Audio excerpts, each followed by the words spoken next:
Jesus encontre abrigo em nossos corações. Porque pedir a Jesus que nos abençoe é redundância. O mestre, ele está num estágio de entendimento que não temos a mínima possibilidade de alcançar, aonde o fato dele ser um Cristo é que está apto a amar permanentemente. A encrenca é nossa, porque a gente quer que Jesus nos ame do nosso jeito, satisfazendo os nossos interesses. E tem a passagem do Evangelho que Jesus, um homem chega perto do mestre e fala, está lá na questão da usura, né? Senhor, mande que meu irmão divida comigo a parte da herança que nos cabe.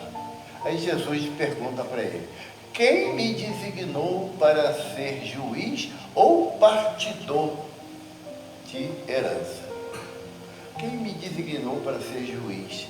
O que o mestre está falando para a gente, que o juiz a quem devemos recorrer permanentemente é Deus, que o seu juízo é infinitamente bom e justo e misericordioso. Ele fala que ele, como o Consolador prometido, não é o Espiritismo. Jesus é o primeiro Consolador, é o Paracleto, é o advogado. Ele advoga, ele defende a necessidade da aplicação da lei e não julga. Jesus não veio para julgar. Ah, mestre, olha ali fulano não me deixa em paz, fulano fala mal de mim. E aí Jesus fala assim, você é um coitadinho mesmo, não faz mal para ninguém. Né? É uma belezura você, só sofre a ação. O espírita não tem direito de falar, tem direito de pensar assim. Porque diz os espíritos benfeitores da humanidade, Allan Kardec, que se temos direito, temos liberdade de pensar, temos também de obrar. Então, pensar as maiores besteiras do mundo, Álvaro, nós estamos liberados. A nossa encrenca é que a gente não pode fazer todas as besteiras do mundo, que gerará consequência.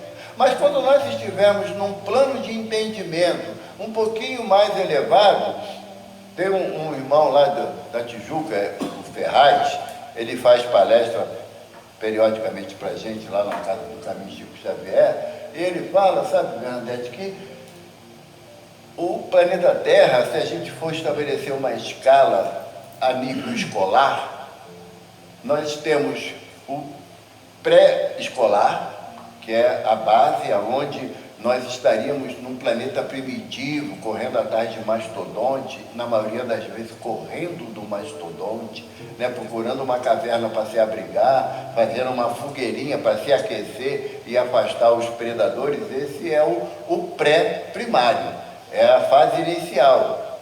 Nós estamos num pré-2, plano de prova e expiação é pré-2. Não dá para tentar resolver a equação do segundo grau. Entendeu? Não dá. Ou seja, o que seria a equação do segundo grau? É a prática de amar ao próximo como a ti mesmo, que Jesus nos propõe. A beleza do Evangelho do Mestre está na condução de uma proposta. Não existe exigência. A frase que mais me comove do pensamento de Jesus é quando ele diz, se quiseres vir após mim, é condicionante, não é impositivo. Se quiseres vir após mim, negue a ti mesmo, que é difícil pra caramba, né, Júlio? Negar a mim mesmo é eu procurar respeitar a opinião do próximo. Danou-se. No Pai Nosso, lá Jesus tem uma parte que fala assim, seja feita a tua vontade e não a minha. Já percebeu? Eu não sei vocês, mas toda vez que eu vou falar essa frase eu engasgo. Porque seja feita a tua vontade desde que seja igual à minha. Né? Então, negar a ti mesmo é você abrir mão de algo que ainda é muito forte para a gente, é a tal da razão. Mas eu tenho razão. Isso daqui, mas eu estou certo. Pilatos olha para Jesus e fala assim, sabes que eu tenho o poder de te absolver e te condenar? Pilatos quis propor a Jesus, se você for submisso a mim, eu de repente posso favorecer você no julgamento. Mas o mestre não se intimidou. Ele falou que para Pilatos: nenhum poder não terias sobre mim se não fosse dado pelo Pai que está no céu. Jesus está falando assim: para que você vai brigar contra algo que está estabelecido no entendimento humano, se tanto você quanto aquele que te dita uma norma, uma lei, ele também está sendo regido pela vontade de Deus, e também, tanto quanto você, irá prestar conta das suas ações. O que Jesus falou para Pilatos foi nesse sentido: olha, o que você fizer em relação a mim é uma responsabilidade que você está assumindo diante daquele que me enviou.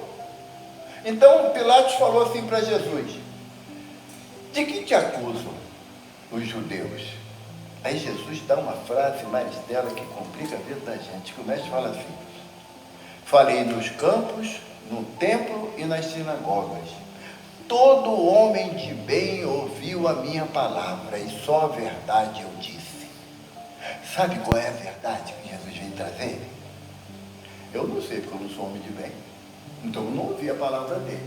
Se eu tivesse ouvido a palavra do mestre, eu estaria trilhando a minha caminhada nessa existência baseado na aplicação dos ensinamentos do Evangelho de Jesus, como Paulo de Tarso fala, que nós temos que ser cartas vivas do Evangelho. O que é isso? As minhas atitudes têm que reproduzir aquilo que o Evangelho me orienta. Então quem olhar para mim vai falar assim: isso eu tenho esperança em Deus que vai acontecer em algum tempo da minha jornada espiritual. Vai demorar um pouquinho, mas eu sei que eu vou chegar lá. O Evaldo é cristão. As atitudes dele corroboram a fé que ele expressa. Então é isso que Jesus espera de nós. E quando eu falo no meu pedido inicial de que Jesus nos abençoe, eu estou dizendo que eu não confio na ação permanente do Mestre sobre mim. E aí, eu ouvindo uma palestrante lá na nossa casa, a nossa irmã Deusa Nogueira, oriunda lá do CELD, agora caminhando numa casa espírita lá na Tijuca, a Deusa veio com essa novidade. Sabe, Marita? A Deusa falou: eu busco seguir as orientações do Cristo. Sei perfeitamente que Jesus é o governador do planeta e é aquele que representa a vontade de Deus diante de todos nós. Então as bênçãos dele são permanentes. A encrenca é eu estar apto a receber. Igual um ditado popular que tem: água mole em pedra dura. Aí uma benfeitora lá na nossa casa deu uma nova significação para esse ditado. Ela falou assim para a gente: que as gotículas de amor de Jesus, caindo permanentemente na dureza dos nossos corações, há de formar um côncavo aonde essas gotículas serão depositadas. Ou seja, a proposta do Mestre, apesar da dureza dos nossos corações, é permanentemente permitir que as gotículas do seu amor batam na dureza do nosso coração. Então pedir a Jesus que nos abençoe é redundância. Eu tenho que pedir a Jesus que eu reúna condições de receber as suas bênçãos nesse coração ainda endurecido, empedernido, que ainda é cheio de razão. E eu falo isso, a maioria das vezes que eu estou conversando com o pessoal, eu falo isso. Há um tempo atrás, eu tinha tido uma discussão bem séria com a Ivana, com a minha esposa, e para variar, né, que já é uma condição muito constante nos homens, exageram nas colocações das propostas no momento de desentendimento. Querem ganhar pela voz alta ou pela agressividade das palavras que nós damos uma entonação muito séria.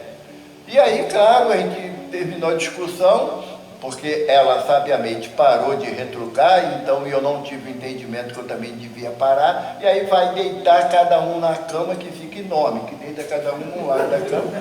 Dá para botar um elefante no meio, que ele ainda vai estar folgadinho ainda, com espaço deficiente. E eu, na certeza absoluta que eu estava certo. Se calou porque eu ganhei.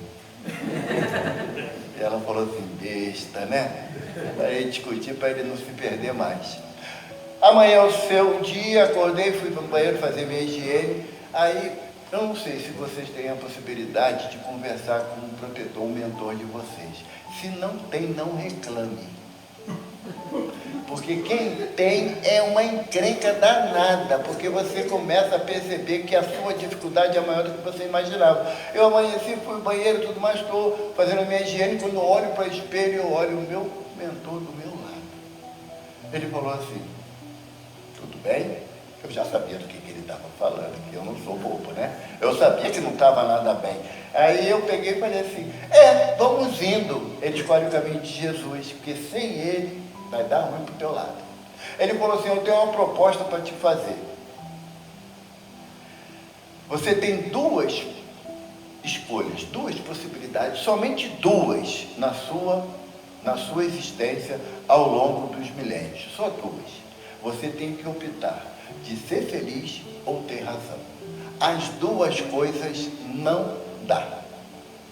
Porque todas as vezes que você quiser ter razão, você vai suplantar a liberdade do outro e não irá respeitar o outro, como você não respeitou a sua esposa ontem. Eu falei, ele estava aqui. Ele estava, escutou a baboseira toda que eu falei, né? Aí ela dormindo na paz do Senhor, né? Que a consciência dela não estava pesada, estava minha. Aí ele falou assim, porque se você quiser ser feliz, você não pode querer ter razão. Porque as duas atitudes, num plano de prova e expiação, o querer ter razão é você subjugar o outro. Quando você quer ser feliz, você dá o direito do outro de contradizer você. Porque o teu processo íntimo é de felicidade. Não é o outro que é dono da sua felicidade, como você também não é o dono da felicidade de ninguém. Aí eu falei assim, já sei onde vai chegar. Ele falou, dando entendimento a essas palavras, o que você acha que você deve fazer? Café da manhã, prepara lá a mesa bonitinha, né? Um pãozinho fresquinho, amor. Ela vai bem macia, né? Amor, o café está pronto, está na hora. Aí ela abriu só um olho para mim e ela falou assim, o que foi? Não falei nada. Consciência bateu. Ela levantou, que ela também, graças a Deus, é uma mulher inteligente, ela sabia que tinha dado ruim para o meu lado, ela levantou, se preparou, tomamos o café da manhã, foi na época da pandemia, né, amor? Que aí a gente teve um lampejo, assim, absurdo, de uma coisa legal, passamos a fazer o café da manhã com Jesus. Abrimos o Evangelho e a gente, durante todo o período de pandemia, era o nosso café da manhã, abrir o Evangelho, fazíamos pequenos comentários, né, para que a gente buscasse a harmonização da família. Então, quando você começa a querer ter razão, sabe, Bernadette, não dá. Você não vai conseguir ser feliz, porque o outro também quer razão. Então, como diz o Ferraz, nós estamos no pré-2. Eu não posso imaginar como você... Sabe, Belo, como é que é um plano de felicidade? Tu tem ideia de como seja? Nem eu. A mínima. Se nós passarmos a entender lá no Nosso Lar, que vocês já estudaram no Nosso Lar, né, que a mãe de André Luiz, ela é abrigada em Aurora Nova, o nome da colônia espiritual, que é acima de Nosso Lar, mas ligada ainda no processo reencarnatório do planeta Terra. Não tem ninguém fora do planeta aqui não, ainda estamos abrigados. E nessa necessidade dessa compreensão, nós começamos a desenvolver o entendimento que a nossa proposta, diante daquilo que o Evangelho nos traz, é de buscarmos negarmos a nós mesmos.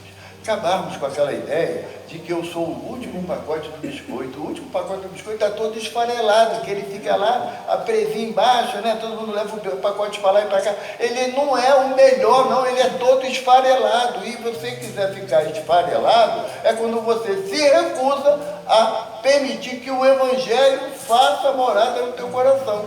Afinal de contas, o nosso propósito é esse nessa existência. Se eu quiser ter razão, é melhor eu ir para o meio da floresta, não ter contato com nenhum humano, porque os passarinhos não vão discutir comigo, muito menos a árvore. Mas como eu vou ficar doido da cabeça, eu vou discutir com o passarinho, vai dar.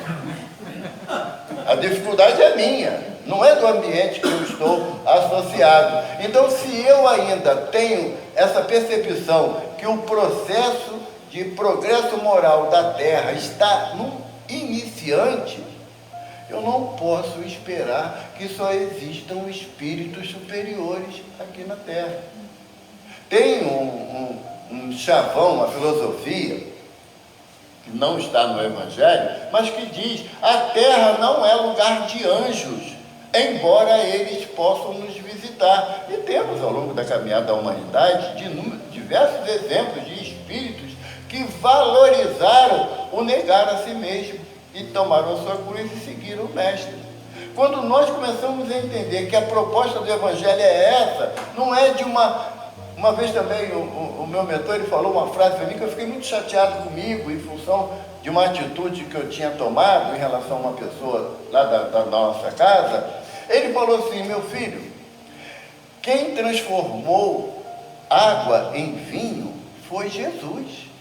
Se você quiser tomar vinho e não quiser comprar no mercado, tu vai pegar a semente, colocar na terra, esperar brotar, cresce a parreira, dá cacho de uva. Segundo uma pesquisa que eu fiz, para você conseguir, Edson, uma taça de vinho, são necessários 55 cachos de uva.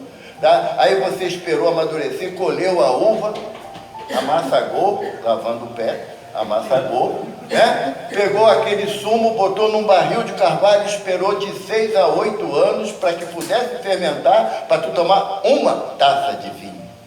E esse processo todo leva em torno de 15 anos, desde a semente até a produção do vinho. E o meu mentor falou: você não é Jesus, você não vai se transformar do dia para a noite, mas você tem a responsabilidade de observar se a semente que você plantou já está germinando, se você colocou os adubos necessários, a água necessária para que isso aconteça. Então o Evangelho nos propõe uma transformação, não nos exige essa transformação.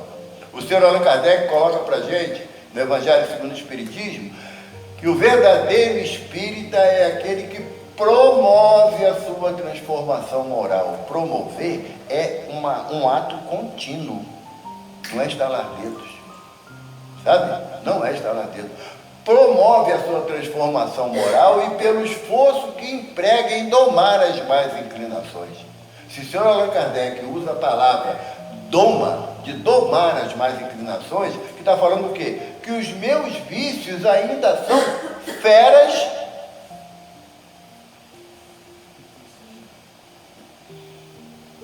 tristes que eu carrego dentro de mim. Falava ali com a minha fujona preferida, toda vez que eu vim fazer palestra eu chamo ela nunca faz comigo, rapaz. Aí não, mas ela podia trazer um violão. Aí eu fiquei com mais raiva ainda, que podia trazer um violão para cantar pra gente, né? Claro. Olha. Que? A própria, chega, fica vermelha não. Mas aí eu estava falando para ela que eu cheguei num momento da minha caminhada que eu falei assim: eu vou começar a domar as minhas más inclinações. E eu estabeleci que a mais fácil de eu domar, no meu entendimento, seria o quê, Cláudia? Lembra? Não, a inveja. Aí eu peguei e falei assim: não, eu estou bem, porque eu não tenho inveja de carro novo, de casa nova, não tenho inveja de nada, roupa nova, nada disso.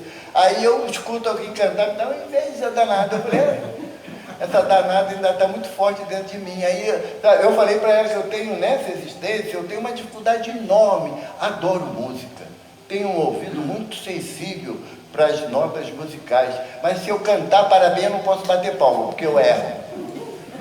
Ou eu canto, ou eu bato palma. E canto mal. É sério, eu canto mal. Então eu não conto nem com a possibilidade de, através do canto, atrair os benfeitores, porque eles não virão. Então o que me resta nessa proposta de transformação íntima? Eu me esforçar naquilo que eu tenho menos dificuldade. Evaldo, eu sou muito orgulhoso. Senta do meu lado, porque eu também sou. Eu sou muito egoísta, igualzinho a mim. Prepotente, então, é um absurdo. E aí a gente vai elencando aquilo que a gente já nota com muita facilidade dentro de nós, que podemos resumir todas as nossas dificuldades na frase inicial da nossa conversa da noite de hoje, que está lá no Evangelho de Mateus, capítulo 13, no versículo 30. Deixai crescer ambos juntos até a ceifa, e por ocasião da ceifa direi aos ceifeiros: colhei primeiro o joio e atai-o em molhos para o queimar. Eu estava falando até com o Bergo, falou assim: o tema de hoje é difícil, que a gente não sabe o que é joio, o que é trigo. Eu falei para ele: você está enganado. Joio a gente sabe muito bem o que é. Quando você olha para dentro de você, você começa a elencar aquilo que você tem e faz que você não gosta. Não precisa ninguém falar. A gente tem, graças a Deus, autocrítica. O nosso problema é identificar o trigo. Porque o trigo são as boas ações, mas as minhas boas ações, ela tem a raiz muito mirrada. É igual aquela planta que caiu sobre o espinheiro. Os interesses da vida física abafaram e elas não conseguiram crescer, morreram. Então o trigo dentro de mim, Álvaro, ainda tem a raiz muito frágil. Qualquer insatisfação, o trigo morre. O joio não, está viçoso, vigoroso. Né? A frase que a gente escuta muitas vezes, e eu fico triste quando escuto isso em casa espírita, né? Marcelo, você pode, por favor, fechar a porta lá? Aí Marcelo fala assim: sabe com quem você está falando? Sérgio Cortella, um filósofo muito conhecido, ele tem uma colocação muito bacana sobre isso, que ele diz que uma vez fizeram essa pergunta para ele, se sabia com quem a gente estava falando. E o Sérgio falou assim: olha, eu sei que você é um ser de um grupo de 8 bilhões de pessoas, cerca de 8 bilhões de pessoas, que pertence a uma espécie que está dentro de outras 3 bilhões de espécies, pertencente a um planeta que gira em torno de um Sol, que por sua vez tem outros 200 bilhões de sóis que giram também alguns planetas em torno deles, que pertence a uma galáxia que é um grupo de 100 bilhões de galáxias. Você é o substrato do nistrato de nada. Então, quando você quiser se arvorar em algo muito importante, lembra disso. Caraca, 8 bilhões de gente no planeta, por que eu sou o mais importante? Nem para minha mãe eu era. Porque a minha mãe dizia: tu não vale nada, eu te conheço. Então, nós temos que começar a analisar que a nossa conduta enquanto trigo, ela é sazonal, é de épocas em épocas, mas a nossa essência ainda está de joio. E vocês viram a imagem que estava aqui na música inicial? O joio era aquele verdinho, e o trigo era aquele marronzinho que estava atrás. A semelhança é muito grande. Sendo que, na época da colheita, você distingue como distinguimos na imagem. Se você tivesse que separar ali, na imagem, o joio do trigo, era fácil. Agora, imagina quando o Átmos, essa é uma percepção minha, nosso benfeitor, Átmos, ele marca uma reunião uma vez por ano com os mentores de todos nós. E ele fala assim: chegou a hora da colheita. Vamos ver quem é que tem mais joio ou mais trigo. Vamos começar pela Maristela. É lógico. Vamos começar por quê? Entendeu? Por mim. Não, tu. É tu mesmo. Sabe? Aí começa a conduta da Maristela ao longo desse ano. Deu mais energia para o joio ou para o trigo? Aí o mentor dela fala assim: sabe o que é? Quando a gente quer contar uma mentira, a gente começa assim, né? Sabe o que é? Ela tem boa vontade. É uma menina boa. Escorrega de vez em quando. Aí Átmos fala: de vez em sempre. Porque a nossa avaliação não é pelo que o outro pensa de mim. Isso não dá certo. Não dá certo. O Chico, ainda encarnado, ele diz que o primeiro passo para a nossa existência dar errado, o primeiro passo é você ser aceito por todos. Não há condição disso. Se Jesus, que é o nosso mestre e Senhor, nosso guia e modelo, ele foi contestado pelos seus. De 12 apóstolos, um desencarnou pela via enganosa do suicídio, que foi Judas, não é? Dos 11 que ficaram, 9 ralaram o peito, só ficou Pedro e João. próximo ao mestre.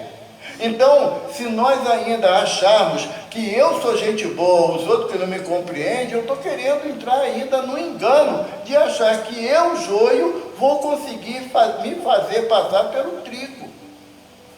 E não é essa a proposta. A proposta, quando Jesus diz que quando chegar na época da ceifa, o que é a época da ceifa? No nosso desencarne. No nosso desencarne, eu gosto sempre de contar uma história do Chico. É um mentor da minha casa, eu tenho que saber algumas histórias dele, né, que servem para mim de exemplo. Chico já doentinho, Emmanuel se apresentou a ele, e ele falou assim: seu Emmanuel, quando eu desencarnar, o senhor vai estar lá para me esperar? Aí Emmanuel falou assim: Chico, eu sou tão ocupado. Quando você se perceber desencarnado, você procura uma casa espírita, porque tem sempre uma equipe de plantão lá para acolher espírito recém-desencarnado. Quem sabe o endereço certinho aqui do Atmos? Só tem 2 sapos nessa lagoa? Velha dele, tu não sabe o endereço aqui? Ai, que susto. Tem que botar GPS, né? Eu também sou assim. Quando você se perceber desencarnado, não é garantia que o espírita, ao deixar o corpo, ele vai morrer, como diz Emmanuel. A morte é uma condição de quem está encarnado. Tem que morrer, não tem opção. O nosso problema é desencarnar. É você alijar-se das coisas que te prendem ao corpo físico. Então, quando Emmanuel fala, quando você se perceber desencarnado, se eu tenho que me perceber desencarnado, eu tenho que começar a pensar como espírito e não como corpo. Eu não tenho um espírito, pelo amor de Deus, eu sou um espírito.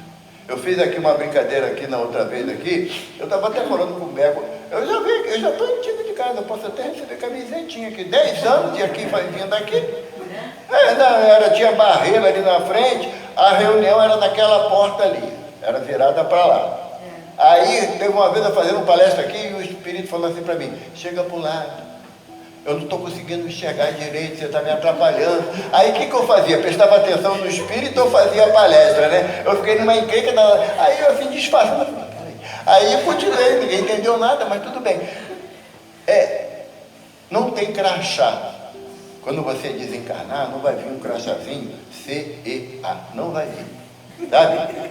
Não vai. O crachá que existe é a sua mudança íntima, a sua transformação íntima. Porque quando a gente desencarna, dito pelos espíritos que participam das reuniões mediúnicas, quando a gente desencarna, nós nos olhamos sem o véu do corpo.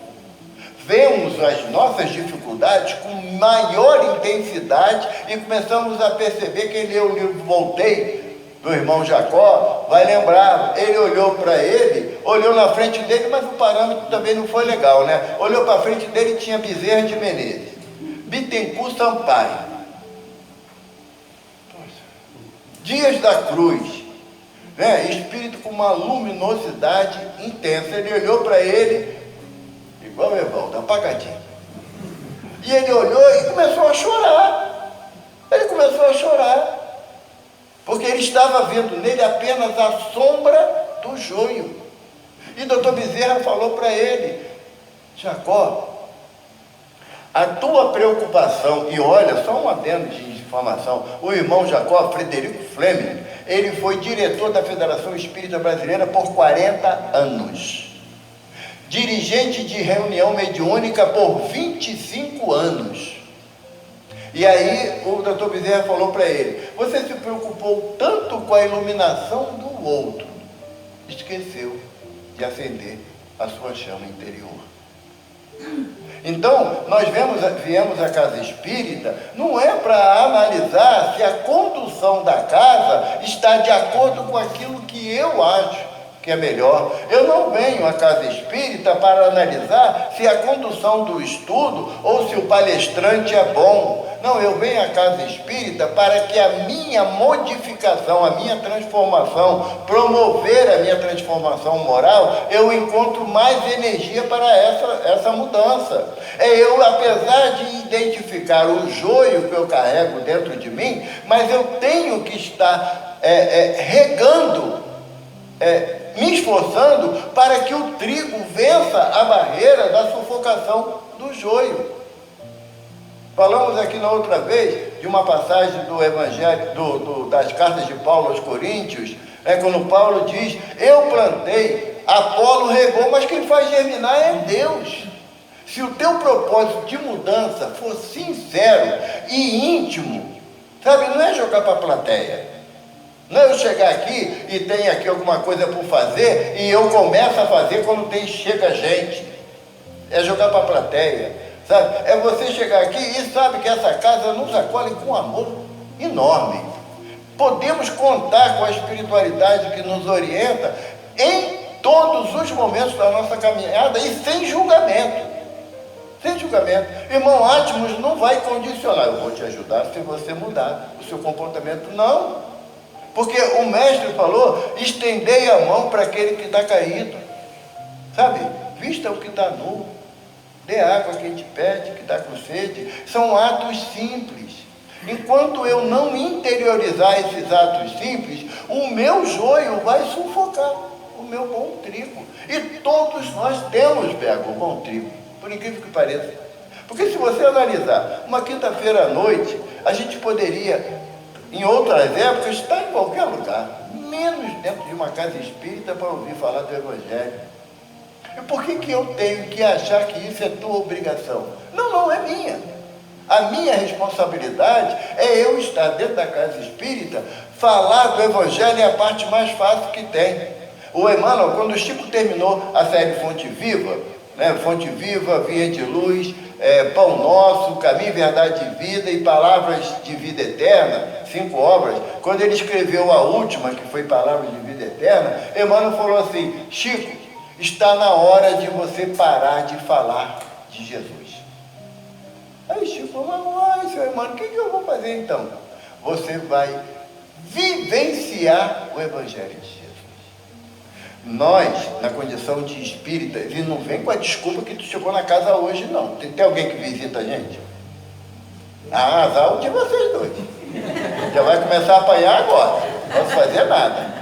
Sabe por quê? Porque, olha só, André Luiz diz que 5 minutos, está lá no livro Sinal Verde, 5 minutos de conhecimento do Evangelho já é o suficiente para você mudar a sua vida. Vocês já têm 15 minutos, já estão no devo, já. Bem-vindos, tá bom? A nossa proposta, a partir do momento que a gente busca estudar dentro de uma casa, que é uma casa que não nos cobra nada. Eu tenho certeza absoluta disso, que eu conheço a casa. Não nos cobra nada, mas espera tudo da gente. Sabe? É o que Leon Denis fala para a gente. Que o Espiritismo não nos exige nada, e é verdade. Mas espera tudo da gente. E o meu tudo, pode ter certeza, é muito menos que o tudo de vocês. Então cada um tem um parâmetro para o seu tudo. Agora, o que eu já entendo à luz do Evangelho de Jesus, a minha proposta de trabalho tem que ser baseada aonde eu comece a tomar as minhas más inclinações. Porque senão a gente vai voltar, gente, a síndrome da Gabriela. Nasci assim, cresci assim, desencarnei assim, voltei para um umbral assim, sabe? E vai ficar esse ciclo. Eu e Edson, a gente já não cansa mais do umbral, não é? Eu companheiro de longa data, isso. Eu tenho, como é que é a Regina? Os gambás se cheiram, né, gente? É assim? Desde a primeira vez que eu vi Edson a primeira vez, lá no Gelve. No Gelve. Para ver como a gente é velho. Lá no Gelve. Entendeu? E a gente já começou, a gente já se identificou. Sabe por quê? Porque, por incrível que pareça, todos nós estamos em busca da mesma mudança, da mesma transformação. A gente já cansou Bernadette, do joio. Porque a gente sabe que o joio, embora ele seja vistoso, mas não alimenta. Sabe? Não alimenta. Ele não traz. Quando você pega, tiver oportunidade, você vai numa plantação de trigo e é invariável o joio no meio dela. Você pega o trigo, quando você faz assim, para debulhar o trigo, as sementes ficam na sua mão. O joio esfarela. Né, Marista? Esfarela. Por quê? Porque não tem consistência. O trigo é o Evangelho de Jesus. O joio são aquelas minhas razões que eu quero que prevaleçam. Sabe? E isso que eu estou falando, o melhor lugar para vocês fazerem isso, testar isso, é dentro da casa espírita. É uma amorosidade. Entendeu? Mas não encontra lá no centro de Maricá, não, pedindo ajuda, não, porque vai fingir que não veio. O Edson já deixou de dar carona para uma de gente, cara. Ele finge. O meu carro eu botei isso filme. E aí, ninguém sabe que eu estou lá dentro, eu passo a batida. Sabe? Dentro da casa espírita é o lugar mais fácil de a gente ser espírita, mas só que o Evangelho do Mestre, tem uma frase do Evangelho que o verbo está ir de 2 a 2 e anunciar o meu Evangelho. As traduções modernas, mudou o verbo, ele está agora no gerúndio, indo 2 a 2 anunciar o meu Evangelho. Ou seja, aonde eu transitar, eu tenho que anunciar o Evangelho através das minhas atitudes. A nossa casa fica lá no Rio, Jacarepaguá, bem próximo da Cidade de Deus. E na nossa rua tem um ponto de usuários de droga, de crack. E a maioria dos meninos vão lá na casa, porque a gente tem lá um biscoitinho, uma água geladinha, um lugar para eles tomarem um banho, né? Trocar de roupa. E assim, a rotatividade é muito grande, sabe? É muito grande. Então tem meninos que às vezes somem, passam um período longe, a gente procura saber, ou está preso, ou está no hospital, ou sumiu mesmo. E uma vez eu saindo da casa, eu tinha que ir na Barra e eu fui pela Cidade de Deus. Parei no sinal, aí meu vidro estava um pouco arriado e a maioria deles chama a gente de paizinho, mãezinha, né, para criar uma afetividade. E eles falaram assim: paizinho, tem 2 da fé aí que a gente dá R$2. Por que dá R$2? Porque tem um mercadinho lá que 5 pãezinhos franceses são R$2. Então, com R$2, 5 pãezinhos franceses dá para enganar a fome, né? A gente dá um biscoitinho também, mas o biscoitinho eles comem na hora, rapidinho. Aí eu peguei, eu falei, eu sabia que eu tinha R$2. Aí qual foi a primeira percepção? Eu cheguei a levantar o dedo para dizer que não tenho, não. Aí eu falei, gente, que vergonha, eu tenho. Eu falei, tem, meu filho, vem aqui, veio 3. Aí eu falei, agora ferrou, que eu não sei se eu tenho 3 notas de R$2, mas não é que eu tinha. Aí ele olhou para mim, Maristela, e falou assim, eu sabia que eu podia contar com o senhor. Aí eu respondi para ele, nem eu sabia que podia contar comigo. Sabe? Porque a nossa fragilidade em termos de atender, de ajudar o outro, ela está estabelecida dentro de um princípio do que você quer fazer. Não é o que você pode fazer, é o que você quer fazer. Que às vezes você pode até fazer mais, mas você não quer. Então, quando você começa a analisar determinadas atitudes suas, como você estiver alimentando a raiz do joio, você para pensar. Você para pensar. Não é isso que o Evangelho espera de mim, me propõe. Jesus fala para a gente, se teu irmão, não negues a quem te pede, nem fuja de quem te queira tomar emprestado. Essa frase do mestre, o mestre sabia que a gente ia enfrentar inúmeras situações onde a gente ia negar a quem nos pede.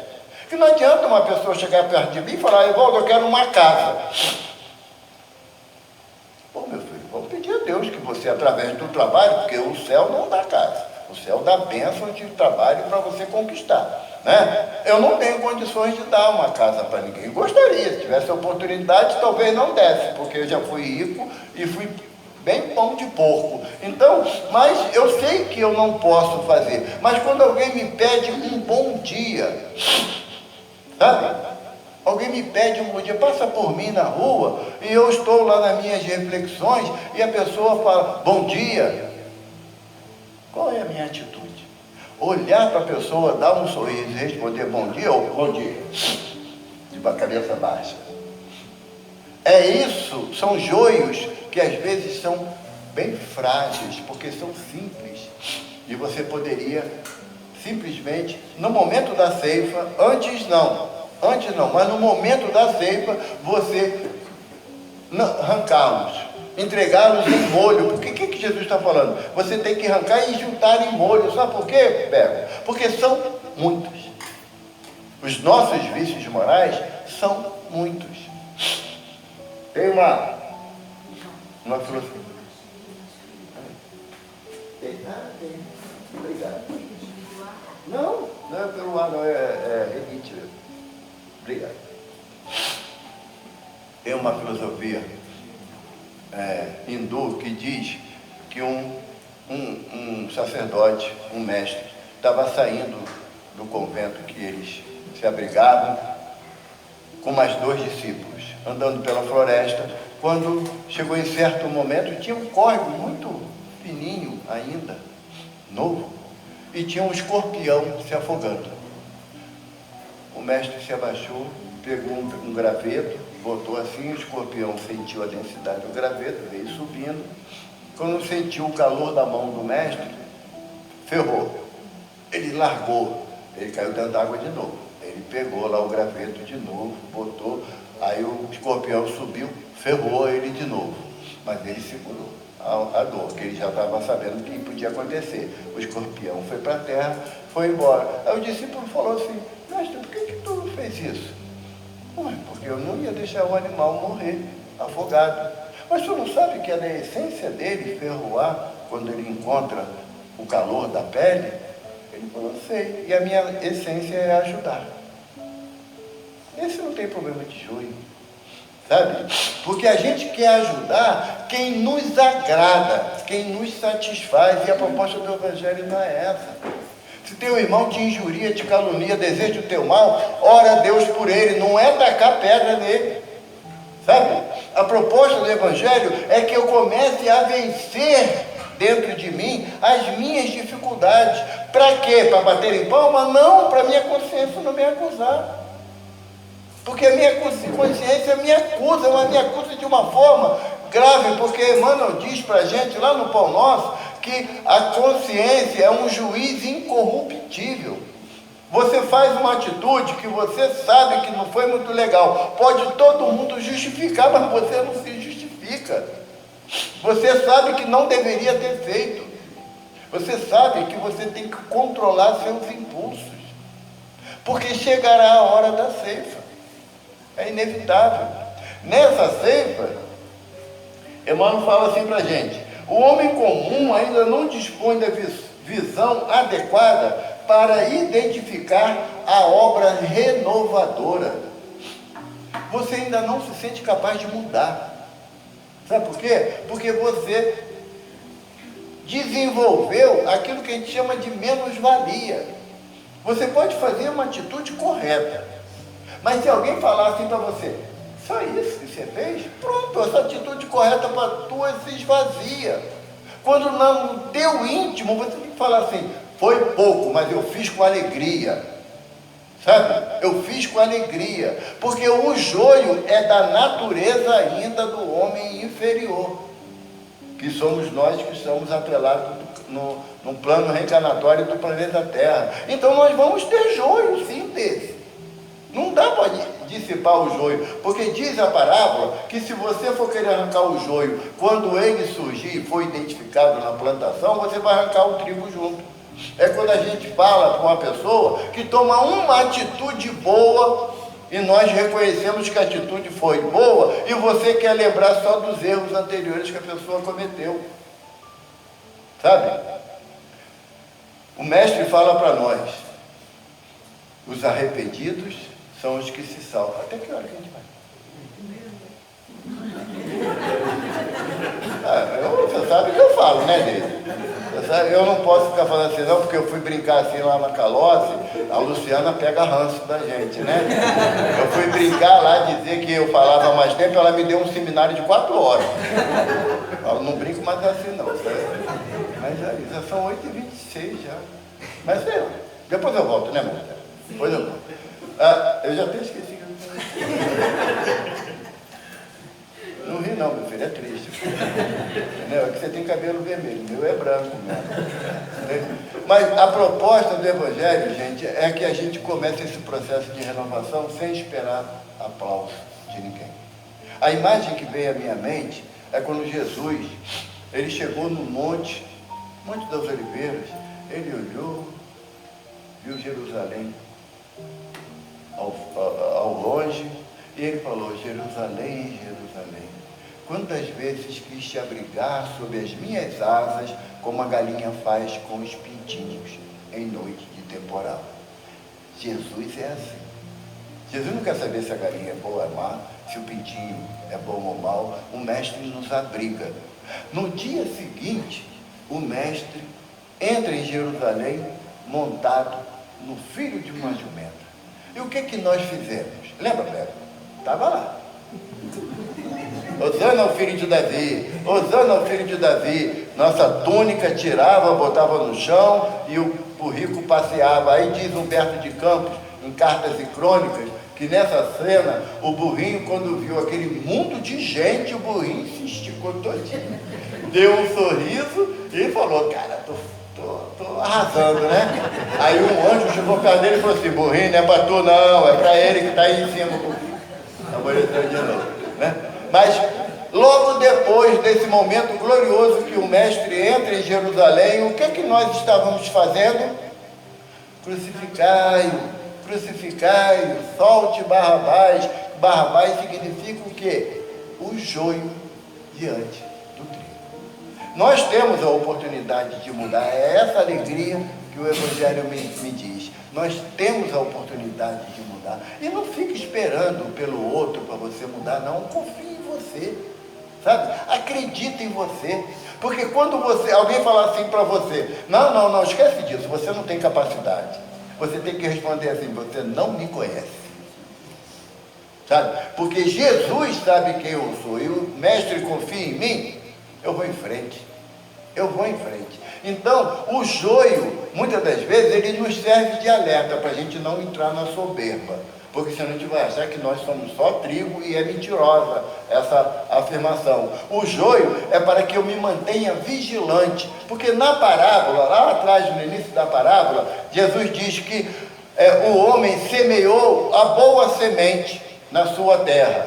À noite veio o inimigo e semeou junto o joio. Será que o inimigo da parábola tem a mesma força do semeador? Não tem. É quando eu dou mais atenção, mais valor à opinião do outro e confio menos na minha capacidade que Jesus confia em mim. Então a proposta do Evangelho de Jesus não é você entrar na soberba, que eu posso mais do que o outro. Não, eu posso mais do que a mim mesmo, porque eu já errei tantas vezes e mesmo assim eu recebo o amparo e o apoio da espiritualidade da Casa Átmos. O benfeitor Átmos, ele nos olha com um carinho tão grande que, se fosse possível, tivéssemos capacidade de visualizarmos, a gente sentia um amor terno por esse Espírito. Porque apesar das nossas dificuldades, dos nossos tropeços, ele ainda assim estende a mão para a gente. Por quê? Porque ele sabe que o trigo dentro da gente há de brotar. Graças a Deus.